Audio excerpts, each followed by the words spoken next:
ಸೃಜನ್ ಕಿರುತೆರೆ comedy reality ಶೋಗಳಲ್ಲಿ ದೊಡ್ಡ ಹೆಸರು ಮಾಡಿದವರು.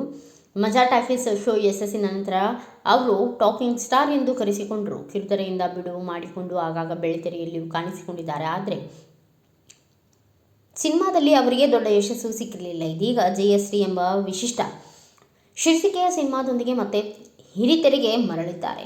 ನಟನೆ ಜೊತೆ ಚಿತ್ರದ ಕಥೆ ಮತ್ತು ನಿರ್ದೇಶನವು ಅವರದ್ದೇ ಆಗಿದೆ.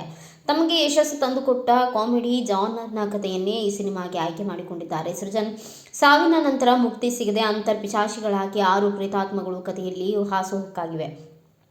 ಹೀರೋ ಲಕ್ಕಿಗೆ ಲಕ್ಕಿಲ್ಲ, ಆತನಿಗೆ ಜೀವನದ ಮೇಲೆ ಜಿಗುಪ್ಸೆ, ಸಾಯಲು ಹೊರಟ ಆತನಿಗೆ ಈ ಪ್ರೇತಾತ್ಮಗಳು ಮುಖಾಮುಖಿಯಾಗುತ್ತವೆ. ಹೀರೋಗೆ ಜೀವನದ ಮೇಲೆ ಜಿಗುಪ್ಸೆ, ಪ್ರೇತಾತ್ಮಗಳಿಗೆ ಏಕೆ ಮುಕ್ತಿ ಇಲ್ಲ? ಈ ಎಲ್ಲ ಪ್ರಶ್ನೆಗಳಿಗೆ ಜಿಎಸ್ಟಿನಲ್ಲಿ ಉತ್ತರವಾಗಬಹುದು. ಜಿಎಸ್ಟಿ ಸಿನಿಮಾದ ಅಡಿ ಶೀರ್ಷಿಕೆ ಸಂಕಷ್ಟದಲ್ಲಿ ದೆವ್ವ ತಮ್ಮ ಚಿತ್ರವನ್ನು ಹಾರರ್ ಕಾಮಿಡಿ ಜಾನರ್ಗೆ ಸೇರಿಸುತ್ತಾರೆ. ನಿರ್ದೇಶಕ ಸೃಜನ್ ಲೋಕೇಶ್ ಇಲ್ಲಿ ಹಾರರ್ ಅಂಶಗಳು ಹೆಚ್ಚೇನೂ ಇಲ್ಲದಿದ್ದರೂ ಕಾಮಿಡಿಗೆ ಭರ್ಪೂರ ಜಾಗವಿದೆ. ಹಾಸ್ಯ ಕಲಾವಿದರ ದೊಡ್ಡ ಬಳಗವೇ ಇಲ್ಲಿದೆ.